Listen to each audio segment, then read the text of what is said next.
Welcome to HBRV Lifestyle, the podcast. I am the Honey Badger, the host, the one that gives you the most transparency and straightness in the RV business and the world. In the background, you hear a noise of a travel trailer furnace because it is colder than you know what here in southern Nevada. We are camped out here in Pahrump, Nevada, as always, 1 hour outside of Las Vegas. And today we're going to talk about some really important topics when it comes to selling private party, buying private party. How about just buying or selling in general an RV? Now, this is going to be mostly geared towards the private party sector than it is going to be the dealership, but I am going to integrate some dealer tactics as well. First off, if you've never heard me before, I've actually have 15 years of RV experience between being a porter, meaning I cleaned them, a technician, which I worked on them, service writer, service manager, general manager, finance manager, sales manager, and sales. So I've pretty much worn every single hat inside a dealership, and I also am an avid camper and RVer. So my knowledge comes from a place of strength. Unlike people like Wingman Wisdom, or I forgot what her name is, Liz Amazing, I give you every single viewpoint and the truth, not a bunch of fake news. Now, it gets me in trouble. Let me tell you this much. It gets me in a lot of trouble with not only my contemporaries, but also my coworkers, the folks I'm really close to in the RV business. Turn off the heater. It gets me in trouble with customers too. You know, there's a saying that I tell everybody that has ever worked for me. 85% of people in the United States and Canada would buy from me in a heartbeat because of how straightforward I am, how easy of a process I make it. They love the process. Most people will come down, deal with my narcissistic personality because they're like, this dude's a straight shooter, knows his shit, and at the end of the day, I'm going to make the process easy where there isn't a bunch of back and forth garbage. There isn't any magic or a magic show going on. 15% of people hate my guts because I'm so straightforward, because I make the transactions easy, because I don't have any magician magical fairy dust to throw on a deal. And proof positive, I've gotten a lot of comments in the last several weeks in my YouTube videos on my main channel and on this podcast where people will flat out call me just rude, obnoxious names. Tell me I'm a liar. Tell me get away from the microphone. You look like an idiot. I mean, I get a bunch of hate all the time. But that's from a 15% of people. So I'd rather sell 85% of you than the 15% because the reality is, as much as I make the transaction easy, so does the 85% of customers. And that is a great segue into this first comment. If you are a private party seller, stop lying to the customers and stop negotiating over the phone. Buyers, stop negotiating over the phone unless you're going to buy the unit. That is the biggest wasted time for you and the biggest wasted time for the actual seller. And I'm talking private party wise. Here's a great example. I have probably 65% of my inventory new and used on Facebook Marketplace. And I get between 30 to 32 messages a day. Half of them are always like, here's a great example. I got a used, nice little fifth wheel on the lot, little 32 footer. I've got it for $15,000. At least 6 times a day I get, will you take 5? Will you take 10? Will you take 7? Will you take 12? So at one point I entertained it. Like, sure, I'll look at any offer. You just got to come down in person. Well, I don't want to do that because you're an hour away from me, and if you're not going to guarantee me you're going to take 7, then I'm not going to show up.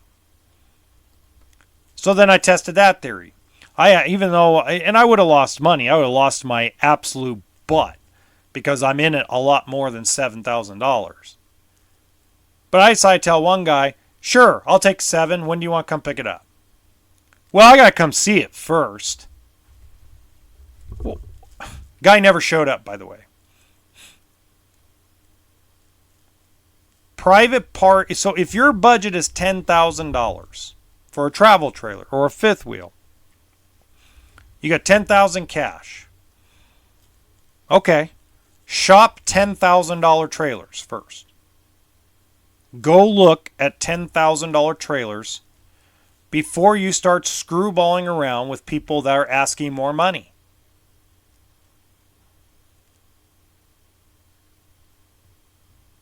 That's the truth. If you have a $50,000 budget on a motorhome, as an example, shop $50,000 or less motorhomes. There's lots of them out there. You can always negotiate the price lower when you go see it in person. But at least you're not wasting your time or the seller's time. Guys, when people sell things private party, they do it because they don't like the number they get from a dealership. That is a bottom line thing. They hate what they're getting from the dealership, either on a buy figure, or maybe they don't want to consign it because, well, consignment, that means the dealer makes money. So that's the reason why the majority of the time, those are the two reasons why a customer or seller is not going to give it to a dealership.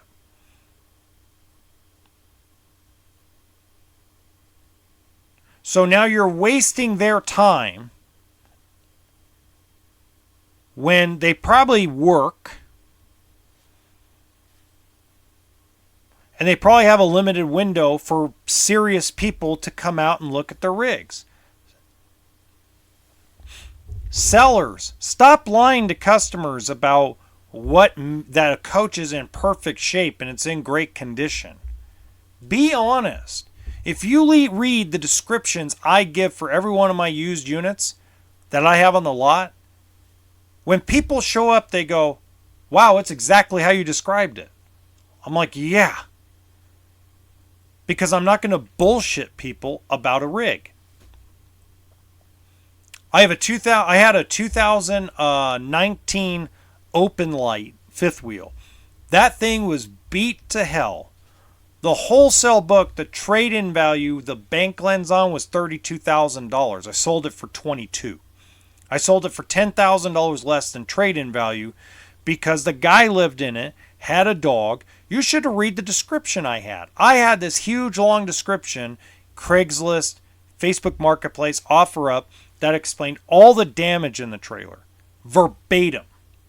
And I took as many pictures of the damage as possible, and then I put a link to the YouTube video that I made to show the damage on the fifth wheel. It sold in 3 days. Why? Because I had 9 people that decided they want to show up and see if they could live with all the damage because they were getting a great price. And out of 9 people that showed up, I sold 6 of them a rig, including that one. So for dealerships, if you're listening to me as a salesperson at a dealership, be fucking honest about your used inventory. Be real with people.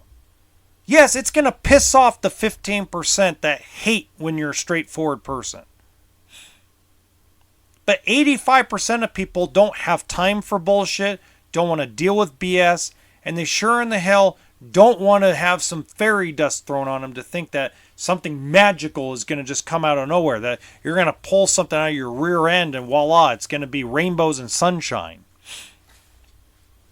That's not the way it works. And that's the reason why both private party sales have decreased dramatically. The reported amount of private party selling that has occurred, the actual selling, I'm not talking about listing of the units, I'm talking about the actual sales.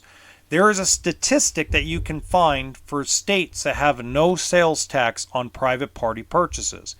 Arizona, Nevada, Montana, Oregon, etc.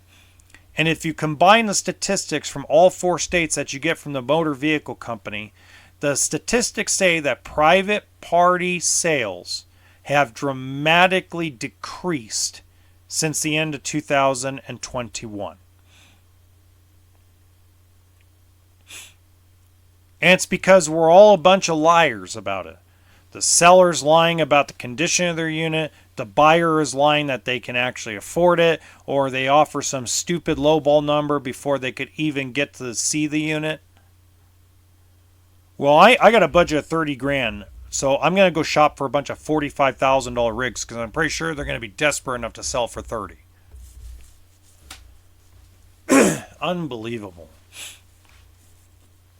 We live in an age where we're just trying to outsmart each other.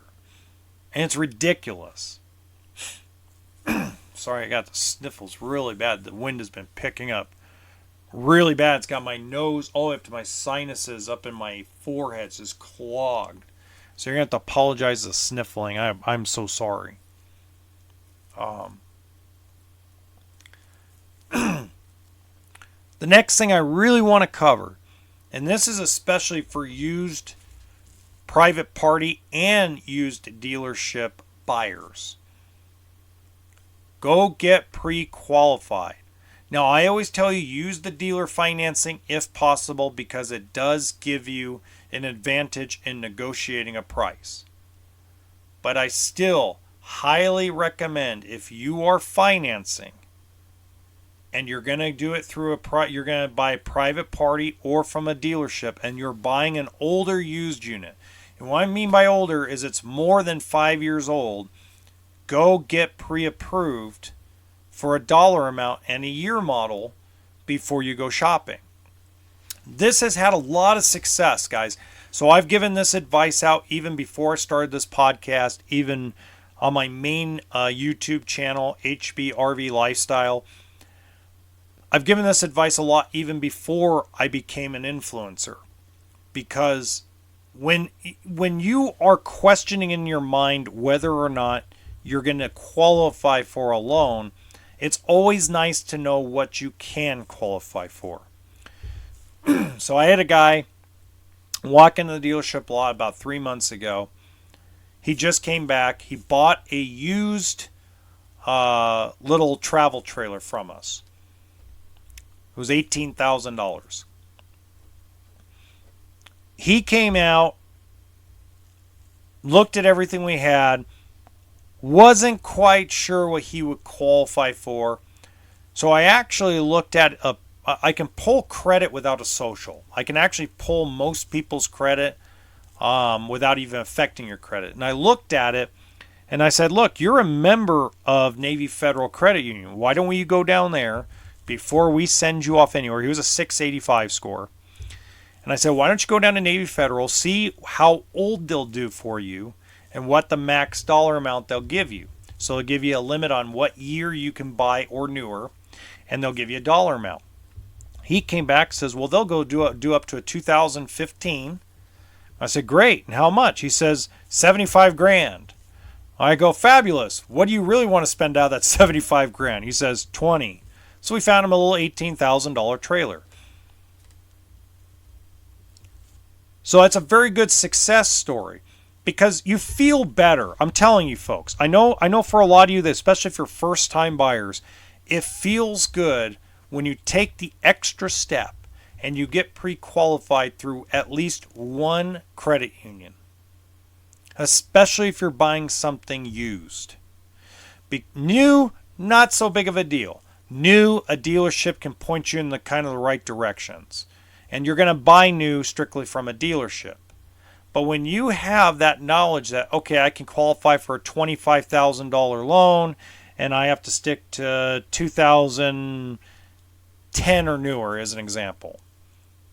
Well, now you know what you're shopping for. It narrows down your selection process where you can start looking for something that fits within your financial budget, and you can actually buy something from a place of strength.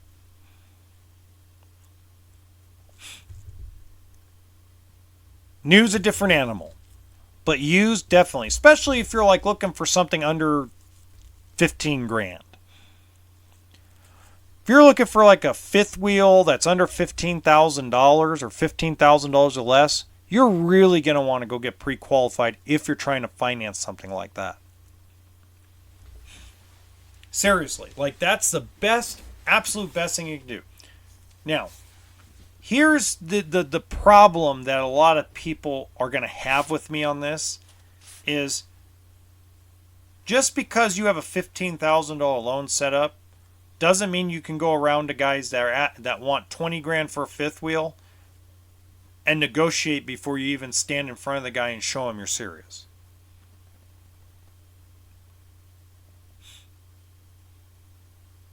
That's a fact. Okay? I'm taking in a 2007 Attitude travel trailer. Not the Toil, or a travel trailer. This lady was as straightforward as it could possibly be about the travel trailer. And she's like, what do you think you can sell it for? And I said, I think it can sell for $7,500, so I'll pay you $7,000. She goes, that's not much of a profit for you. And I go, it's a 2007. I'm looking for somebody that's going to have $7,500 cash. This is not going to be a profitable transaction. I was really straight up with her. I said, I'm going to make all the money from the bank financing. She got a 8.99% interest rate, and the bank's going to toss me a $1,500 kickback on the motorhome purchase. So I'm going to make $2,500 on the motorhome, and I'll make $500 on her travel trailer. Now that doesn't sound like a lot of money, but you also don't know the situation. I'm trying to get rid of a aged piece of inventory. So there's certain things that dealerships do in that kind of sense. So that guys, you got to realize that. I know nobody wants to hear this, but financing a RV gives you more power for negotiation, even in a private party setting. And let me tell you why. Most people owe money on their rig. Not everybody, but most people owe money on their rig.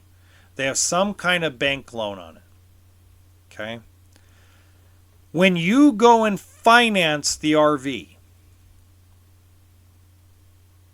the banks pay each other off. There is a process in which the bank, the credit union or the bank, will pay off the bank loan and the bank note. And there's paperwork, watch this, there's paperwork that goes directly to the institution that you're lending with so they can get the title. Less headache for everybody, more negotiating power if, and watch this, if you're financing. If you're a cash buyer with a seller that owes money on their coach, it's very complicated. It's not a simple process.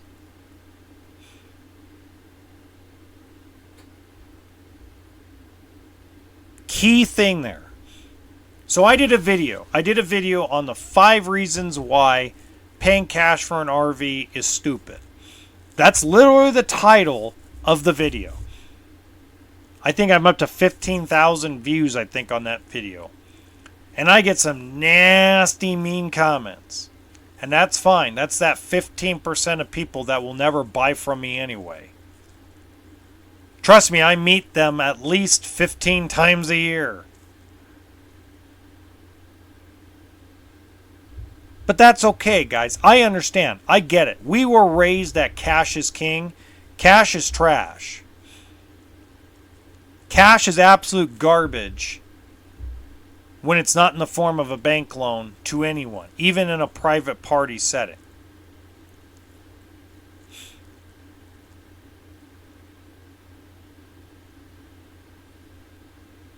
Cash does not help you. Cash down helps you. Another great example. This is something that I'll never forget. 5 years ago. This would be 2019. This was February of 2019. I'm selling a guy a brand new Attitude fifth wheel toy hauler, 35 GSG if you know what that is. Guy says he's only going to pay $60,000 cash, and that's all he's going to spend, and someone's going to sell it to him for that. I go, great. Won't be me. Because back then, in 2019, that Attitude toy hauler with all the equipment he wanted cost from the factory to the dealership $72,000. So he wants to buy it for $60,000 out the door. That's a $54,000 price tag, give or take, with California sales tax. So he pretty much is asking a dealership, or telling a dealership, you're going to lose $18,000 to sell me a fifth wheel toy hauler, or I'm just not going to buy from you. Because you're not going to negotiate the price properly, because I'm a cash buyer. And I told him, sounds great. He goes, yeah? Yeah. I'm pretty sure you'll find someone. It's just not going to be me. I said, but I'll make you a deal. He said, what's that? I'll sell it to you for $1,000 over what I paid for it if you finance it. And he goes, well, what's the invoice? So I go show it to him. Oh, you're so full of shit. It costs less than that. What about your holdback? There's no holdback in the RV business. Yes, there is. No, there isn't. He argued with me. He thinks he knew more about the RV world than I did, and at the time I had been working in it for 10 years. I go, okay. Got the invoice back, said, hey, pleasure meeting you. Have a great day. 2 months later, he comes back into the dealership. He looks at me and says, is that offer still on the table? I go, yeah, but I don't have one. So I'm going to have to order you one. And I said, whatever the invoice comes out to be, I'll have you pay $1,000 over that if you finance. He goes, okay. So I had him sit and fill out the order sheet.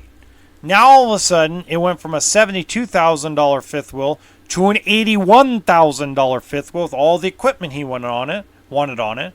That included shipping. So I sold it for $82,000. He put $40,000 down. He still has the loan on it. Mr. Cash Buyer still has the loan on it. Didn't pay it off yet. Put a good chunk down, so I don't understand what he would. But he kept $20,000 of his $60,000 in the bank.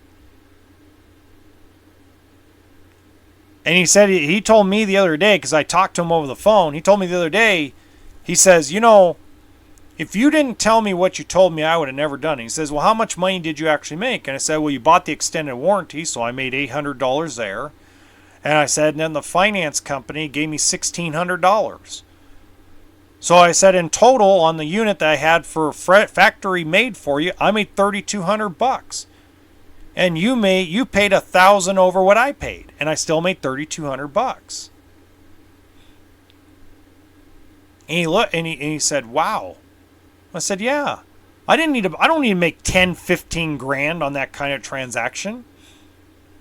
If I could make $4,000 a copy on every single motorhome RV I make, all the way around, if I averaged $4,000 total round trip, between a warranty, paint and fabric, the finance money, and the selling price of the vehicle, the profit and the selling price of the vehicle, if I could make $4,000 average on every transaction I made, the dealership would be profitable. Because if I sold 20, that'd be $80,000 plus whatever I make in service. I could run my small little dealership on 80 grand from sales, and let's call it 20 or 30 grand from service. On $110,000, that's $1.26 million, or sorry, $1.32 million. I could pay the bills, pay my payroll, and put about 6-7 grand a month in my owner's pocket. And he would come up to me and give me a big high five, a big fucking hug, and say, "You're the man." But the only way we get there is if you allow us to get there. We can get there in so many ways. But being a strict, stubborn cash buyer who has to get a better price than everybody else because you think your cash is better than anybody else's is the wrong way to go about it. And you can get mad at me for it. You can call me every name in the book. I've been called so many stupid names. I'm starting to make a joke out of it. I got called a fucking idiot on my YouTube channel the other day. I just laugh. Reading the whole 6 paragraphs. Wow, you have so much time on your hand that you wrote a 6-paragraph comment on my little YouTube channel's video that only has 50,000 views. Wow, good for you, sir. Good for you, ma'am.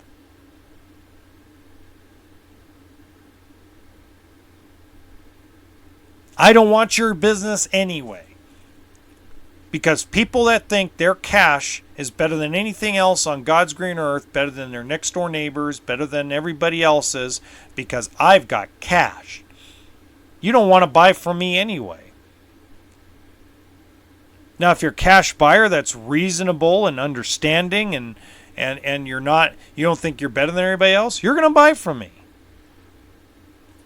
Or a guy like me, because you're going to enjoy the transparency. You're going to enjoy the process. You're going to go, wow, okay, so I have to spend 40 grand on this travel trailer, including tax, and this is everything I'm getting in it. Not, well, I know you discounted already $15,000, but we want another 15 off because we're paying cash.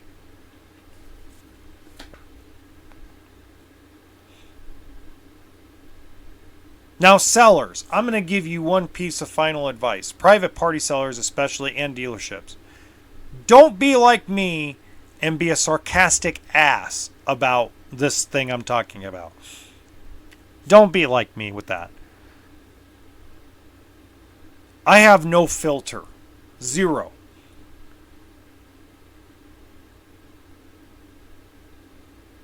And anymore, I don't even say anything to those guys. If anybody came up to me and had an attitude problem because they're a cash buyer and they want to have their feet licked and their ass kissed, or the other way around, I just walk away. I go find somebody else to talk to them. I'm like, I'm not going to waste my time. I'm not going to waste their time, and I'm not going to waste my time. I'm going to wait for somebody that's ready, willing, and able. Not somebody that's here to walk around like a peacock because they can pay cash.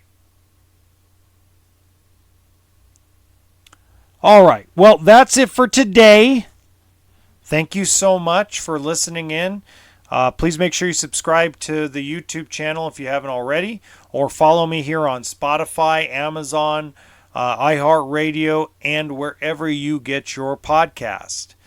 I do want to give a big shout out to one of my brands that actually sends me free shit all the time. They're called Alloy Man. They are a great tool company. They've sent me a bunch of free stuff. I'm going to start showing it off here pretty soon because I think they're pretty cool. And until next time, just stay safe. Remember toolkit and sense of humor. Have a great night.